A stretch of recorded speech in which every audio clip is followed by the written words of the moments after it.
BJP. സംസ്ഥാന അധ്യക്ഷൻ രാജീവ് ചന്ദ്രശേഖരനും നേതൃത്വത്തിനുമെതിരെ കലാപക്കൊടി ഉയർത്തി മുരളീധര സുരേന്ദ്ര പക്ഷങ്ങൾ പാർട്ടിയെ കോർപ്പറേറ്റ് വൽക്കരിക്കുന്ന പുതിയ അധ്യക്ഷൻ കൃഷ്ണദാസ് പക്ഷത്തിന്റെ നേതാവായി മാറിയെന്നും നേതാക്കൾ കുറ്റപ്പെടുത്തി.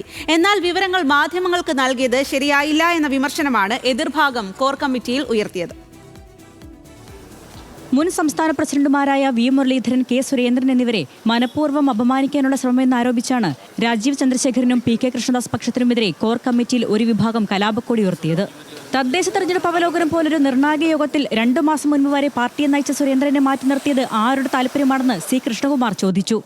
സംഘടനയെ ബൂത്ത് തലത്തിൽ ശക്തമാക്കിയ വി മുരളീധരനെ ഒഴിവാക്കിയത് പാർട്ടിക്ക് ദോഷം ചെയ്യും. സംസ്ഥാന നേതൃയോഗത്തിൽ ചില മുൻ സംസ്ഥാന അധ്യക്ഷന്മാരെ മാത്രം വിളിക്കുന്നതിന്റെ മാനദണ്ഡം എന്താണെന്നും ചിലരെ മാത്രം ഒഴിവാക്കുന്നത് പാർട്ടി പ്രവർത്തകർക്ക് തെറ്റായ സന്ദേശം നൽകുമെന്നും കൃഷ്ണകുമാർ കുറ്റപ്പെടുത്തി. കോർ കമ്മിറ്റിക്ക് ശേഷം മാധ്യമങ്ങളെ കണ്ട സുരേന്ദ്രൻ യോഗത്തിലേക്ക് ക്ഷണിച്ചില്ലെന്ന വാർത്ത നിഷേധിച്ചില്ല. പ്രസിഡന്റിനേക്കാൾ വലിയ സൂപ്പർ പ്രസിഡന്റായി എം.ടി. രമേശ് മാറുന്നുവെന്ന് പി. സുധീർ ആഞ്ഞടിച്ചു. ഒരു കാര്യത്തിലും കൂടിയാലോചനകൾ നടക്കുന്നില്ല. അമിത്ഷാ തിരുവനന്തപുരത്ത് വരുന്ന കാര്യം എം.ടി. രമേശ് നേതൃയോഗത്തിൽ പ്രസംഗിക്കുമ്പോൾ മാത്രമാണ് അറിഞ്ഞതെന്നും പി. സുധീർ പറഞ്ഞു. സംസ്ഥാന സെക്രട്ടറി എസ്. സുരേഷിന് സംഘടനാ കാര്യങ്ങൾ തീരുമാനിക്കാൻ ആരധികാരം നൽകിയെന്ന ചോദ്യവും കോർ കമ്മിറ്റിയിൽ ഉയർന്നു.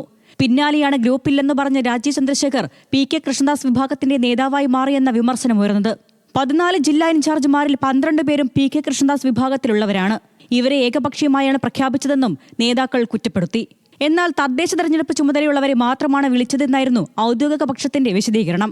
മുരളീധരനും സുരേന്ദ്രനും വലിയ ജോലികൾ വേറെയുണ്ടെന്നും രാജീവ് ചന്ദ്രശേഖരൻ യോഗത്തിൽ അറിയിച്ചു. പാർട്ടി കാര്യങ്ങൾ മാധ്യമങ്ങളിലൂടെ പുറത്തെത്തിച്ചത് ശരിയായില്ലെന്നും കൃഷ്ണദാസ് പക്ഷം വാദിച്ചു. ന്യൂസ് മലയാളം, തിരുവനന്തപുരം.